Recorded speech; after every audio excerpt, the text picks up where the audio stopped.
Om Sadashiva Samarambam Shankaracharya Madhyamam Asmadacharya Paryantam Vande Guru Para Om Namastê.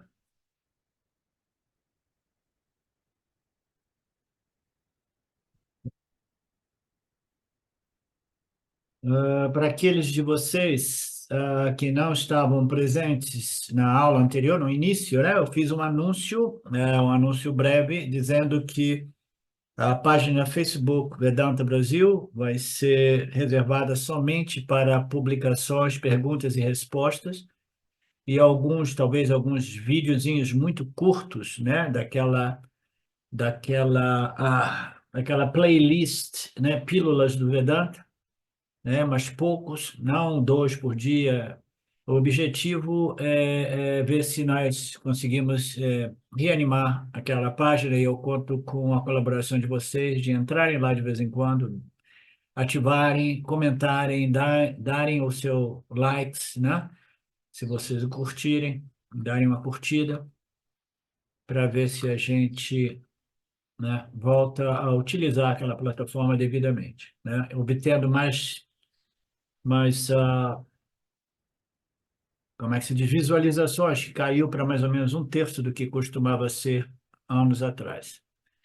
Então, tendo dito isso, né, o terceiro tópico destacado, né, dando continuidade no capítulo 7, na introdução do capítulo 7, né, nós estamos fazendo uma revisão, né, da primeira sessão do Gita, que foram a sessão dos 6 capítulos iniciais, que foram predominantemente dedicadas à análise ou à exposição da natureza, né, a natureza do Jivatma, né, e algumas sadhanas, né, o Karma Yoga entre elas e a meditação, o Passana, como nós vimos no capítulo 6, né? Então, nós estamos falando aqui sobre são as buscas humanas, né? O terceiro tópico destacado no finalzinho né, do capítulo 6, né? Durante o capítulo 6, que é o último capítulo da primeira sessão, foi a respeito do esforço individual de cada um, né? O nosso exercício do livre-arbítrio, né? Nós temos que jamais nos entregarmos, né? A gente não pode assumir aquela atitude que foi apresentada anos atrás numa canção para pular brasileira, né, que dizia: deixa a vida me levar, a vida leva eu, né? Não, se você deixar a vida te levar, significa deixar as suas vássanas te governarem ignorantemente, né? E vai dar somente mais e mais encrenca. Você concorda, Mariné? Hum. Ok, o esforço pessoal de cada um de nós irá influenciar o nosso destino.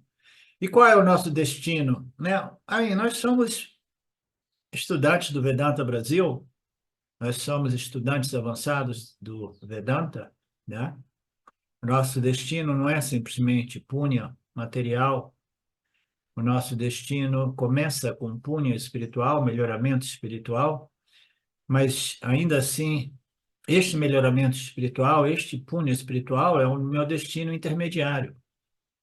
O meu destino final não é nem punha espiritual, o meu destino final é autoconhecimento e moksha, né? Então, esses são as buscas humanas, né? São os 3 tópicos, né?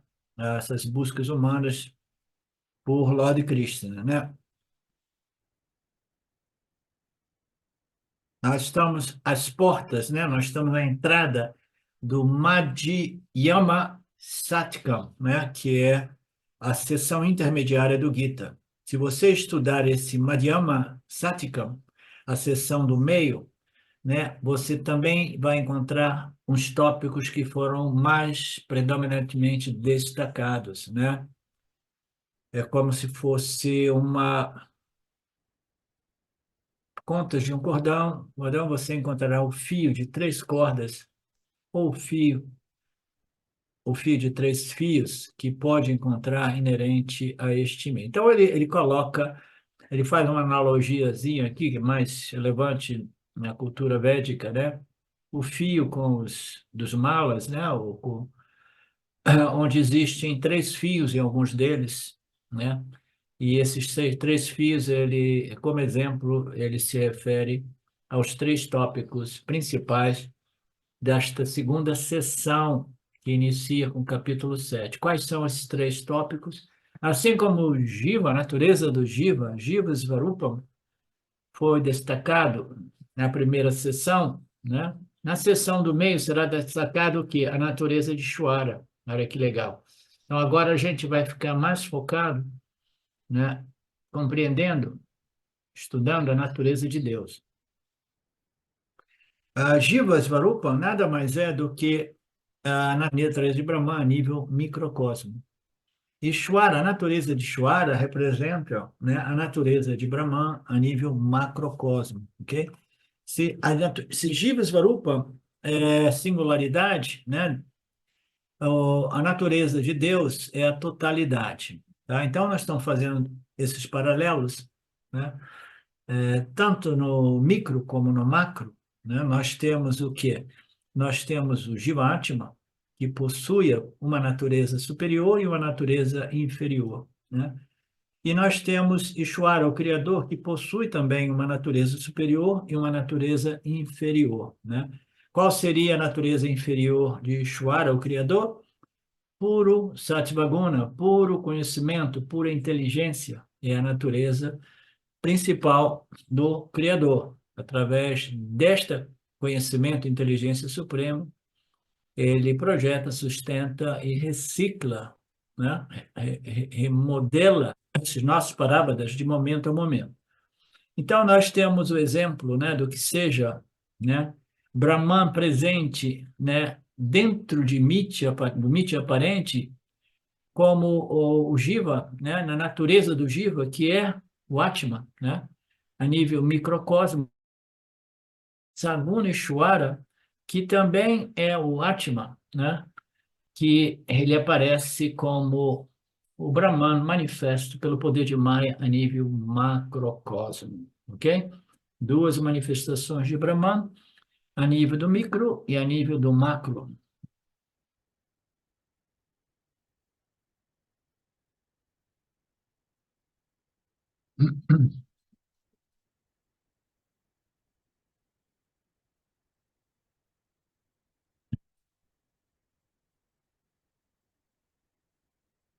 Ok. Portanto, ao longo desses 6 próximos capítulos, Krishna fala sobre a definição de Ishwara, a natureza de Ishwara, a função de Ishwara e a glória de Ishwara, né?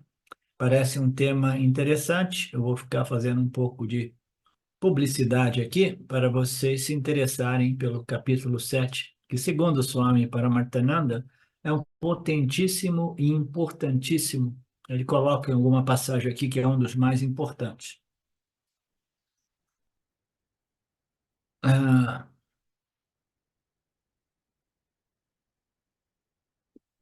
considerando que nos primeiros 6 capítulos você também encontra um pouco sobre Ishwara, né? Mas não está totalmente ausente, né? O Ishwara, mas você encontrará somente aqui e ali na primeira sessão, ou melhor, nos 6 primeiros capítulos, né? Com esta compreensão, você volte e leia os primeiros 6 capítulos e você vai descobrir que Deus, Ishvara, não foi muito apresentado nos primeiros 6 capítulos, tá? Então, com esta informação, ou com esta compreensão, você volte a ler, você que é um fanático pelo Vedanta, né? Você vai ler para identificar os versos, né? Os versos referentes a Karma Yoga, e agora ele está dizendo, leia também para identificar, para ver, né? Realizar que Ishwara não foi muito discutido na primeira sessão do Bhagavad Gita, né? Deus domina aqui no capítulo 7, desde o primeiro verso, Deus irá dominar o ensino, a natureza de Deus. Ao discutir a natureza de Jiva, nós vimos, né, o recipiente e o aspecto contido. Nós vimos o recipiente, que é o quê? O complexo corpo, mente, sentidos. É como se fosse um recipiente no qual o espaço existe e aparece estar limitado, individuado, né, pelas circunstâncias do recipiente, né, em analogia, somente em analogia, nós vimos o aspecto recipiente e o aspecto contido. O que é o aspecto recipiente? Recipiente não é um termo que eu gosto de utilizar, mas nós vemos, né, nós vimos, discutindo a natureza do Jiva, o aspecto matéria e energia, né? O Jiva, ele é chamado de Jiva Atma porque ele possui dois aspectos, tá? Um é o aspecto matéria e energia. Nós sabemos que matéria e energia são as mesmas coisas. A única coisa que varia, que modifica, é a frequência de energia. Matéria é energia mais densa, enquanto que energia é matéria mais sutil, matéria mais sutilizada, tá? Então, nós temos o quê? Nós temos o corpo-mente complexo, né?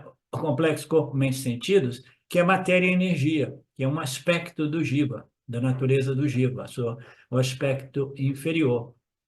E nós temos o aspecto que é a consciência, que é o Atma, Jiva Atma, que é colocado como recipiente, no caso da analogia do espaço contido dentro de um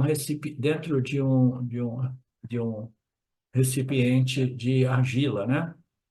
Então, o complexo corpo-mente é como se fosse um recipiente, né? Mas o Jiva é Satchitananda, é Atma Chaitanya, consciência pura, toda pervasiva. Dissemos que, da mesma forma, para Ishvara também temos dois aspectos. Recipiente, né? O recipiente e o conteúdo, digamos assim, né? Então, o conteúdo é a consciência, o recipiente é o complexo corpo, mente, sentidos.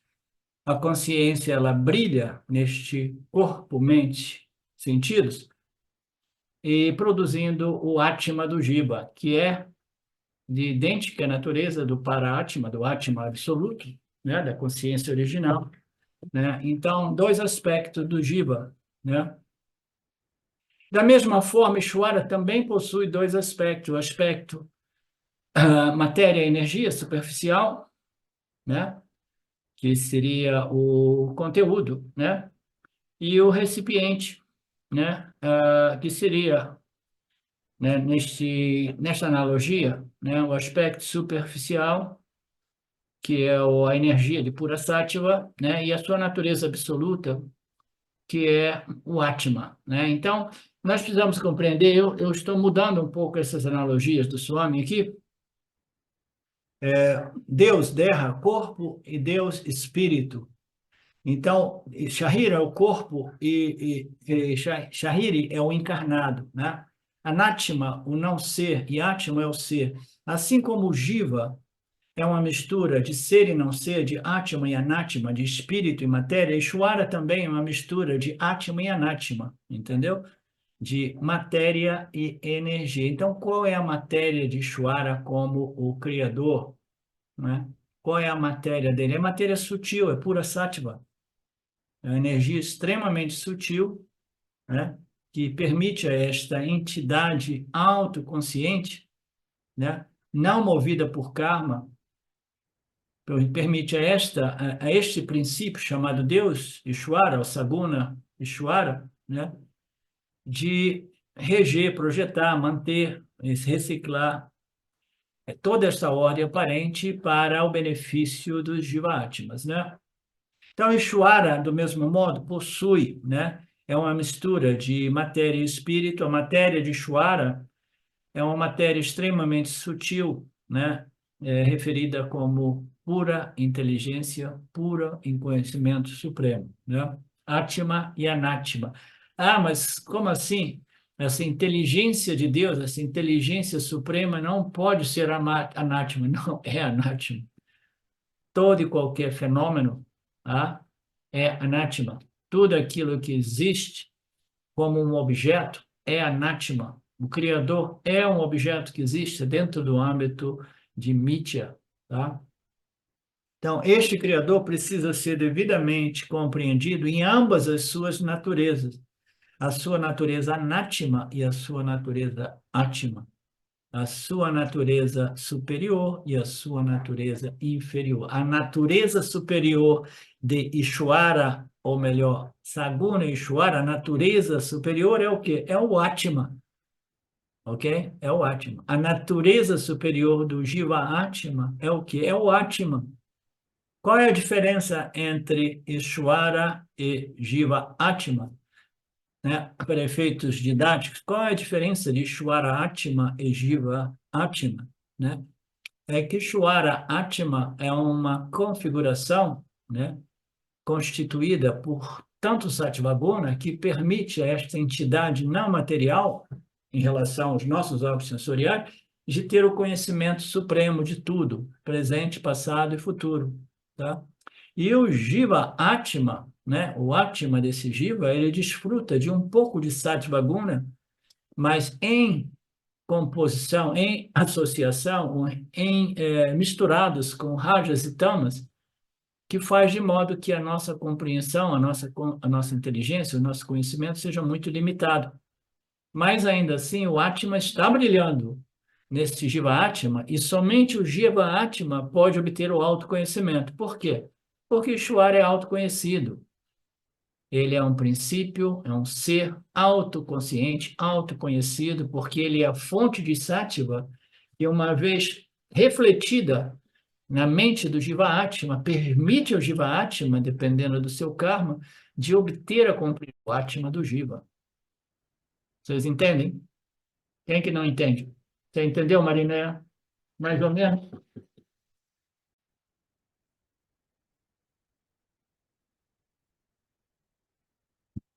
Então, esse conceito é importante porque nós estamos falando sobre Saguna Ishvara, tá? Saguna Ishvara, ele ocorre dentro do âmbito de Mitya, né? O que é Mitya? É uma ordem aparente, Mariné, é uma ordem aparente. Dentro dessa ordem aparente, surgem o quê? O Criador, a criação e a criatura.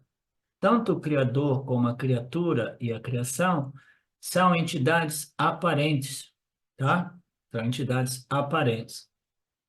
Ah, então se é aparente eu não quero saber. Não, você precisa compreender essa ordem aparente, porque, como eu digo de novo, é dentro desta ordem aparente que o Jiva Atma aparente pode realizar a sua natureza absoluta, que é a única realidade, que é a consciência, que é o Atma do Jiva, que é idêntico ao Atma de Saguna Ishvara, que é idêntico a Paramatma.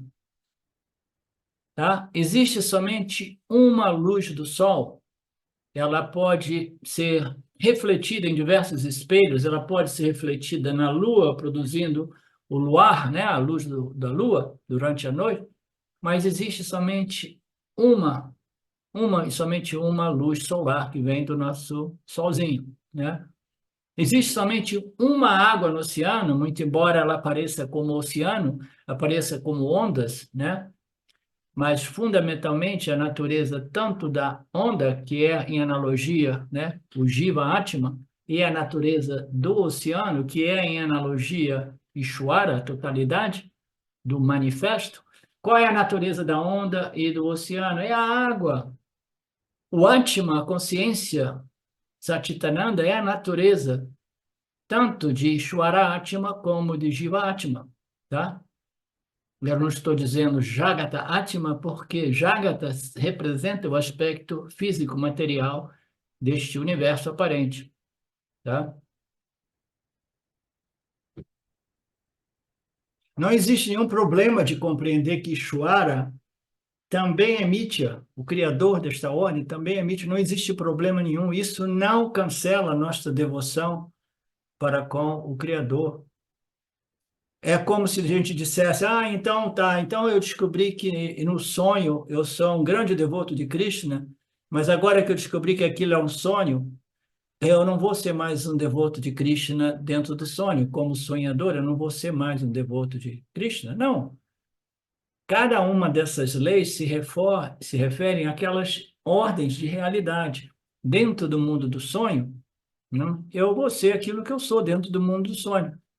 Né? Dentro de Mithya, eu vou seguir a minha natureza aparente, que foi refinada, bem educada, através deste ensinamento espiritual, dessa sabedoria espiritual, de tal modo que eu tenha um relacionamento, né, com o Criador aparente que me permita compreender a realidade absoluta, que é a mesma coisa. O Atma do Jiva, o Atma de Ishvara é Paramatma. Tá? Qual é a diferença entre o Jiva, Atma e Ishvara, Atma Marineya? Qual é a diferença?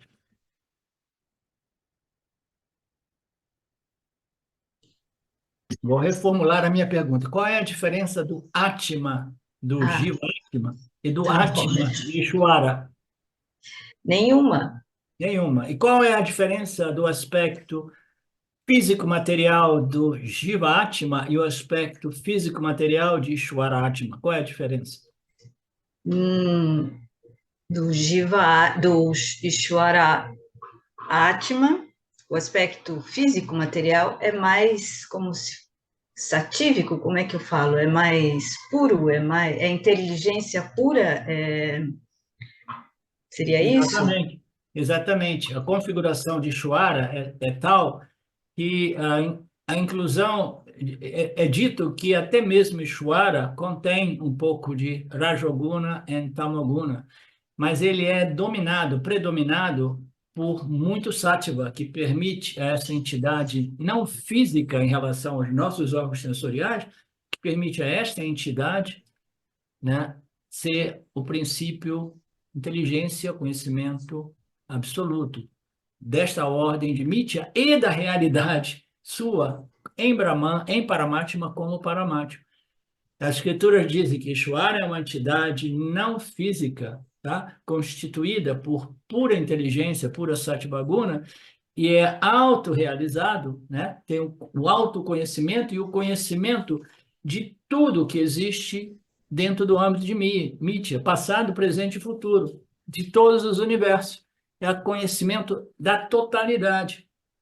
E é fácil a gente inferir isto como um fato, na medida que nós compreendemos, através da ciência, que todo esse cosmos, todo esse universo é desenhado de forma extremamente inteligente, muito além da compreensão. A inteligência desta manifestação, a inteligência que rege, porque as pessoas materialistas elas tendem a imaginar que a inteligência ela é contida na matéria, portanto, Deus é a matéria. Não.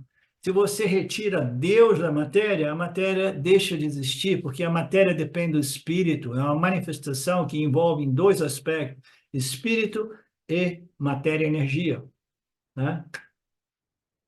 Portanto, a natureza, a diferença do Atma, do Jiva para o Atma de Ishvara é que a gente tem uma pequena capacidade de conhecimento, porque o nosso Sattvaguna ele está, né, configurado com uma determinada proporção excessiva, digamos assim. Às vezes eu brincava no passado, dizendo, mas por quê? Por que criar uma mente humana com tanto Rajoguna e Tamoguna, né? Poderia ter ampliado, aumentado a proporção de Sattva para que esse autoconhecimento pudesse ser obtido mais facilmente. Mas nós não estamos aqui para questionar essa inteligência suprema. De vez em quando, até o professor dá uma resmungada e diz: Pô, Ishwara, por que que você fez isso tão difícil, né? Mas não. A minha opinião é que para criar os três corpos, né, inevitavelmente neste plano físico material mais denso, Rajoguna e Tamoguna são absolutamente necessários nesta ordem que nós chamamos de física mais densa, né? Que envolve os nossos corpos físicos e o mundo físico, né? Eu não estou querendo complicar, mas eu estou querendo andar sempre a um nível mais profundo possível, porque nós somos estudantes mais avançados do Vedanta. Não é assim, Marilete?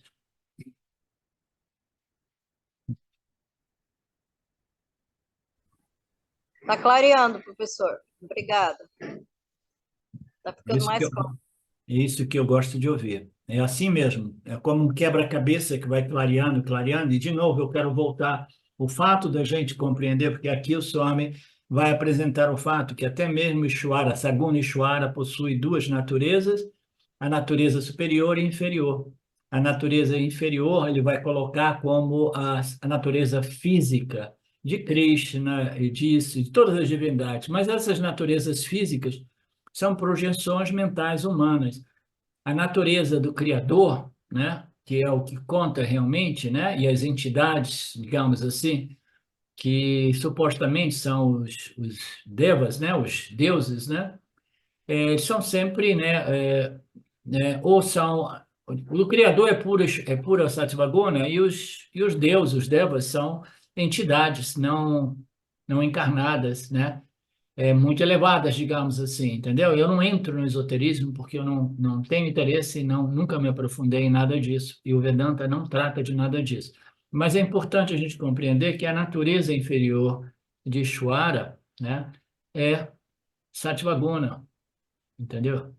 É muito Sattva-guna, é a natureza aparente, a natureza inferior de Deus. E a natureza superior de Saguna Ishvara é o quê? É Brahman, é Atma, é o Paramatma. A natureza real do Jivatma é o que é o Atma, é o Paramatma. Tá? Isso que é importante compreender. Abaixo da linha de Mithya, tudo é um subproduto do Prakriti de Maya. No Prakriti de Maya, as três energias surgem e é dito que uma predominância de Sattva produz o Criador, com uma predominância de Rajoguna é produzido o Jivatma e com a predominância de Tamoguna é produzido o universo físico material. Tá? São ensinamentos importantes, necessários, e a gente não precisa de, de sentir, né, de imaginar que existe um conflito que possa né, me obstruir a minha devoção para com Ishvara, como bons karma yogas nós precisamos ser, tá? Não são mutuamente exclusivos. Uma é uma prática dentro do âmbito, né, do relacionamento Ishvara Jiva Atma, são três entidades aparentes, mas a gente vive dentro dessa ordem aparente e nós queremos ser felizes dentro desta ordem aparente. Quem é que não quer ser feliz dentro desta ordem aparente? A gente não quer saber se é aparente, se é real, se não é real. A gente quer ser feliz aqui dentro.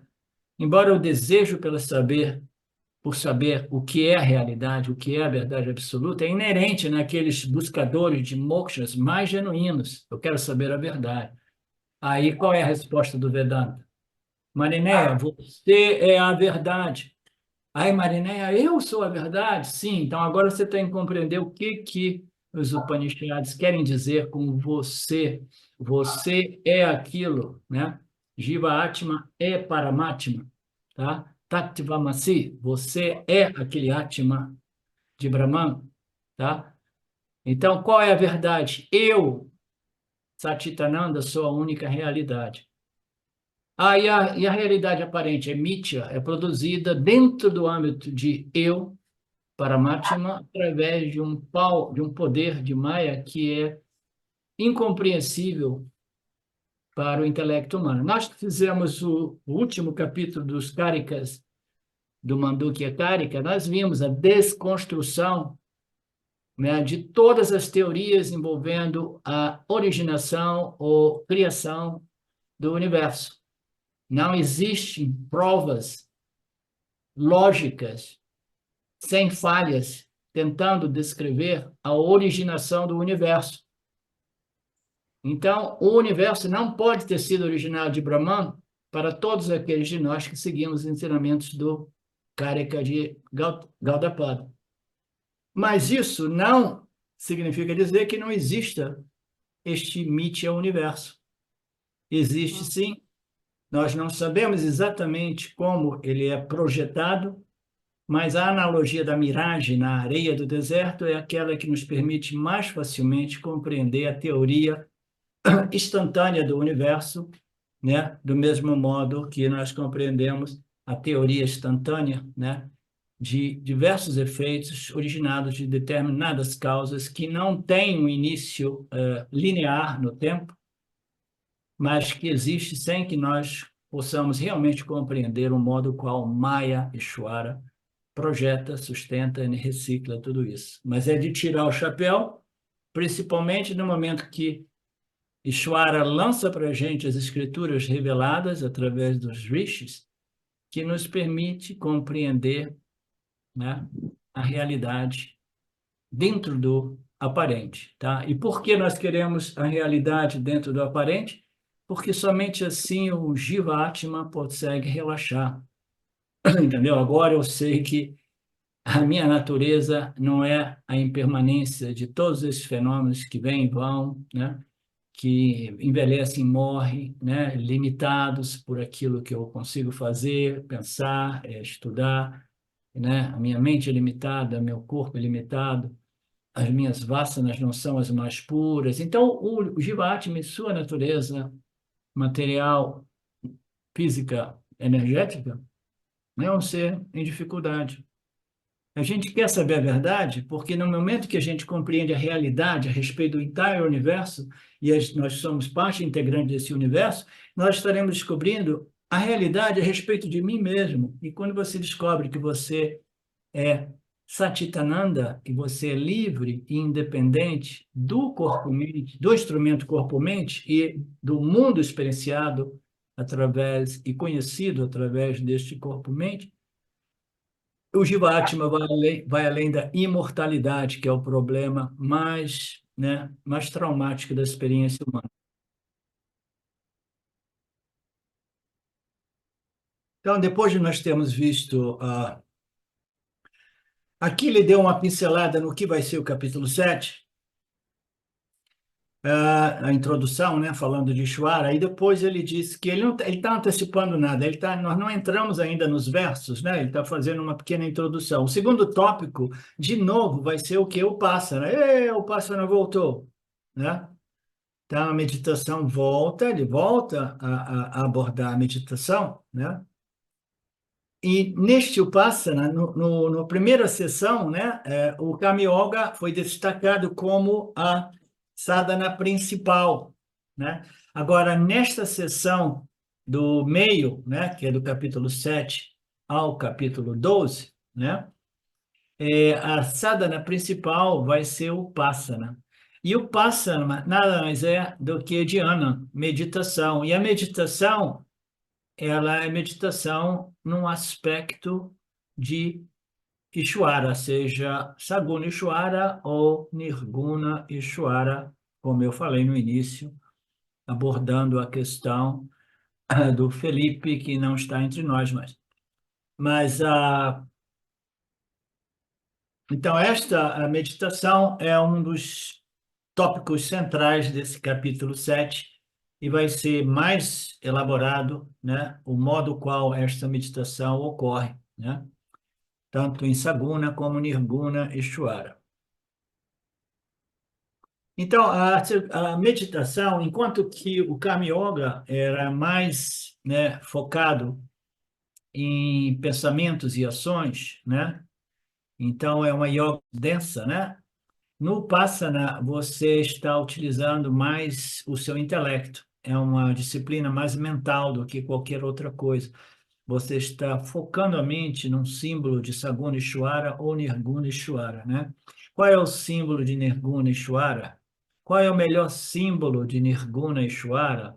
São as escrituras dos Upanishads que revelam a natureza de Nirguna Ishvara como a mesma natureza do Jiva Atma, né?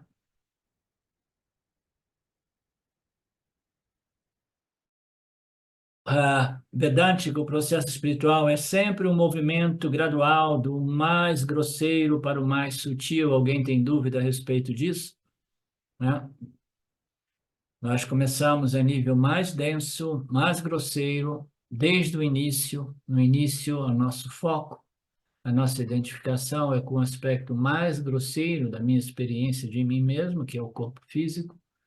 aí eu começo a me identificar com outros koshas, né, os pranas, aí o meu aspecto mental, emocional, depois o meu aspecto intelectual e depois aqueles estados mais elevados, né, os 5 koshas, os 5 bainhas, né? Então, o processo espiritual é sempre um processo do mais grosseiro, do mais denso para o mais sutil. E a gente só pode, né, navegar, né, nesta ascendência, né, de compreensão daquilo que nós realmente somos, na medida que as nossas mentes também estejam sempre mais sutilizadas. Você precisa de uma mente mais sutilizada para abordar, né, sadhanas mais sutis, como foi o caso do que eu tentei apresentar para o Felipe Fagundes, né? E você entrar no Nididhyasana do Vedanta, que é meditar sobre Nirguna Ishvara, requer uma mente já muito mais sutil, mais, né, refinada, sutilizada, e muita exposição aos ensinamentos dos Vedantas, né?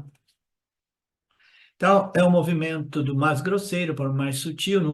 Você está agindo, servindo a Ishvara, servindo a sociedade, contribuindo, né, através daquelas atitudes devocionais, as 5 grandes atitudes devocionais, considerando que em Upasana você aprende a se retirar e se concentrar. Enquanto que no Upasana você vai estar menos ativo na sociedade, menos envolvidos nas ações que foram convertidas em sadhanas espirituais através da compreensão do sistema Mitya, o sistema Ishvara Jiva Jagata, que gradualmente irá cultivar uma fragrância chamada devoção para com o Criador. Então, no Karma Yoga, você está fazendo uma sadhana que envolve mais ações, enquanto que no Upasana você se retira daquele, né, daquele samsara não, porque como Karma Yoga você já não é um samsari, você converteu as suas ações samsáricas em sadhanas espirituais, através da compreensão e da atitude / espírito com o qual eu apresento as minhas ações ao campo, e o campo para mim é Ishvara, o Criador, né? Então, quando nós entramos no Vipassana, nós estamos, né, nos movendo para uma sadhana muito mais sutil. Você se retira do corre-corre e começa a meditar.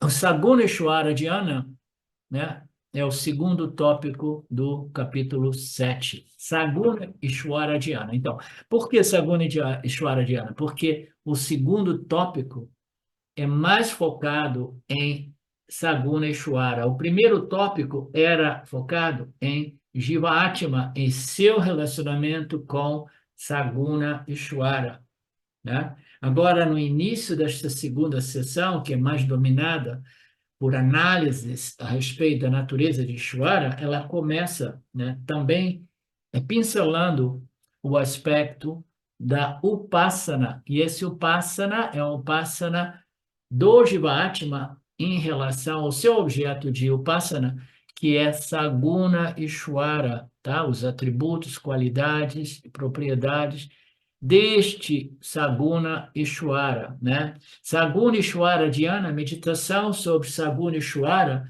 é o segundo tópico apresentado no capítulo 7. Você vê que nós determinamos que existe no capítulo 6. No capítulo 6 existe todas as meditações que preparam, que são chamadas de Upassanas, e existem as meditações que assimilam e internalizam as últimas declarações, e é chamada de Nididhyasana, ok? Não quando Krishna começa a apresentar o tópico Saguna Ishvara, naturalmente ele se refere ao Upasana, na meditação a respeito de Saguna Ishvara. Vocês estão compreendendo? Porque eu não quero que tudo isso apareça confuso para vocês. Nós estamos tratando natureza de Saguna Ishvara, portanto, o tópico Upasana, né, meditação sobre Saguna Ishvara, será desenvolvido aqui. Um outro terceiro tópico destacado nesta sessão do meio é a graça de Ishwara, tá? É um importantíssimo fator no que tange o crescimento espiritual do indivíduo, compreender a graça de Ishwara, Ishwara Anugraha, graça de Deus. Enquanto na seção do meio, o destaque estava o esforço individual, a estrutura do Gita é uma coisa linda, maravilhosa. Enquanto na primeira parte dos 6 capítulos, né, o Krishna Guru estava focado, né, no esforço individual do Jivatma, né? Agora, nesta seção do meio, né, Krishna nos dá um aviso. Ele diz assim: não pensam que somente os seus esforços pessoais poderão realizar tudo para você, tá? Não seja arrogante, seja confiante, excessivamente confiante, né? Então, quando destacamos o aspecto esforço do indivíduo, né, dizemos que a não confiança é um erro, mas ao mesmo tempo dizemos que o excesso de confiança é arrogância, é um erro também, tá? Você tem que desenvolver um equilíbrio, né, de tal modo que você se sinta confiante, né? Você não pode dizer que não, eu perdi a esperança, perdi a confiança, mas que você, ao mesmo tempo, saiba que existe uma infinidade de outros fatores que irão corroborar para o seu destino, e essa totalidade de fatores é chamado também de Daivam, ou Ishwara, um outro aspecto de Ishwara, a totalidade, todos os fatores corroborando para o meu Parabhada Karma, para o nosso Parabhada Karma, como uma nação, o nosso Parabhada Karma planetário, ok? Estou apenas dizendo que não podemos, né, ter falta de confiança nem excesso, mas simplesmente devemos ter confiança sem arrogância, tá? Mas parece uma contradição. Ou eu sou confiante que eu vou e pá, né?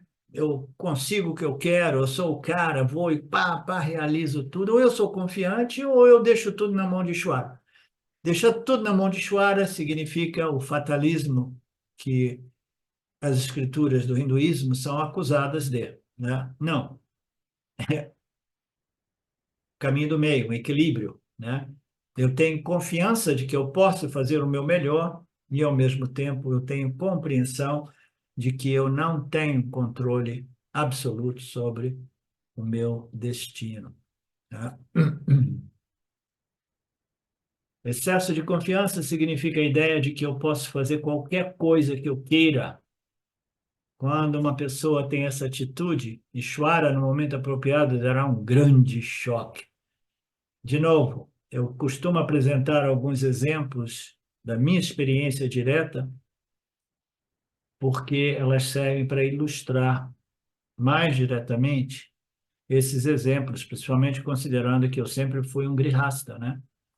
Quando eu deixei a Itália, eu e a Silvia deixamos a Itália, era um momento que, pela primeira vez, eu tive sucesso em fazer grana, porque eu nunca tinha dado continuidade a nada, né? Estava sempre correndo para os ashrams, isso e aquilo.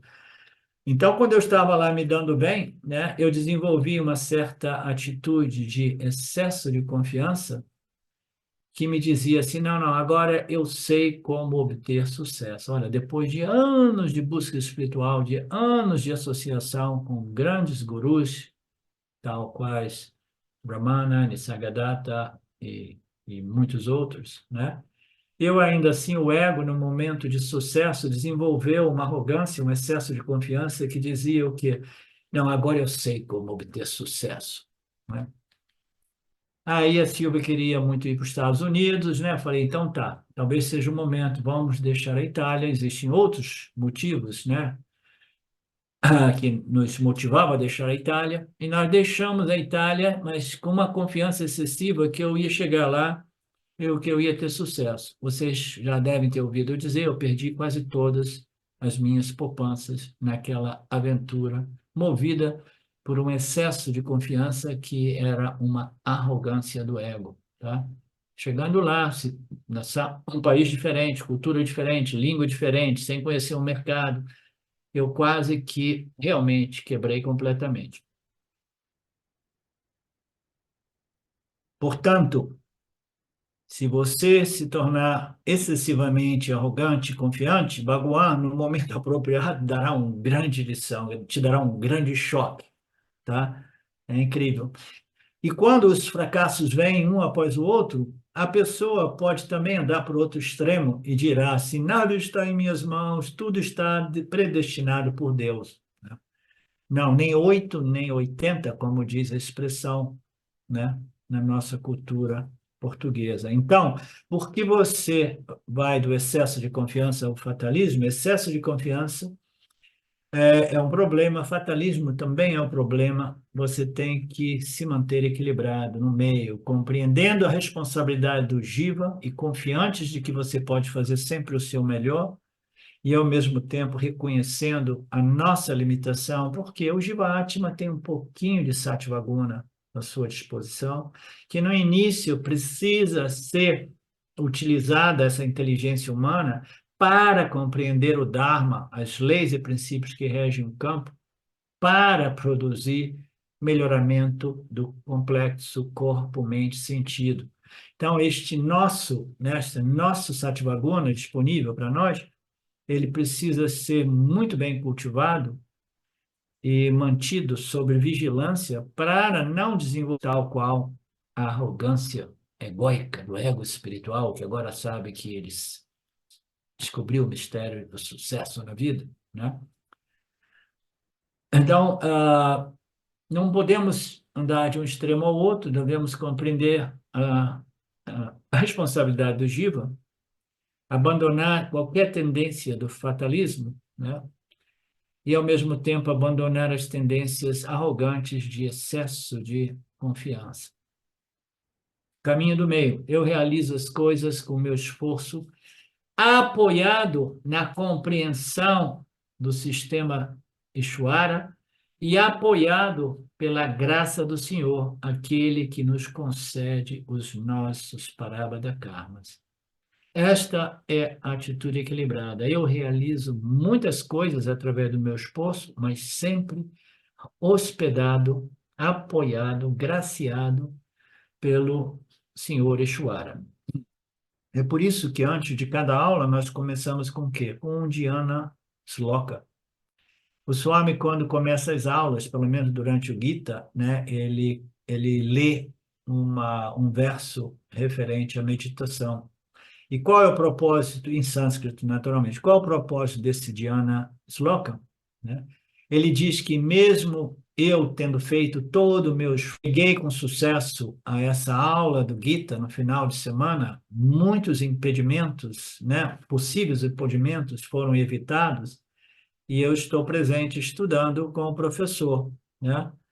E eu lembro, Shanti, Shanti, Shanti, para que esses potenciais obstáculos possam ser suspensos, né? Portanto, eu estou, né, invocando a graça do Senhor, tanto para que eu possa participar desse processo vedântico, como também para que eu possa desenvolver uma mente satívica suficiente para compreender, assimilar e internalizar esses conhecimentos que transformam e libertam o Jivatma da problemática humana. Portanto, a graça de Ishvara é muito enfatizada. Este é o terceiro tópico. Agora, quais são os três tópicos? A natureza de Ishvara, a meditação, né, sobre Ishvara, né, e a graça de Ishvara. Esses são os três tópicos mais destacados no 7º capítulo do Bhagavad Gita, né, que é lindo, segundo o Swami, abrangente, apresenta todo o ensinamento de uma forma muito bonita. Embora seja um capítulo pequeno, é um capítulo muito poderoso e abrangente. Com este pano de fundo, nós entraremos no 7º capítulo, no primeiro verso do 7º capítulo, amanhã, no mesmo horário, no mesmo meet aparente, né? Ishvara aparente permitindo. ok? Om Purnamada Purnamidam Purnamudachyate Purnasya Purnamadaya Purnameva Vashishate Om Shanti Shanti Shanti Om Namastê.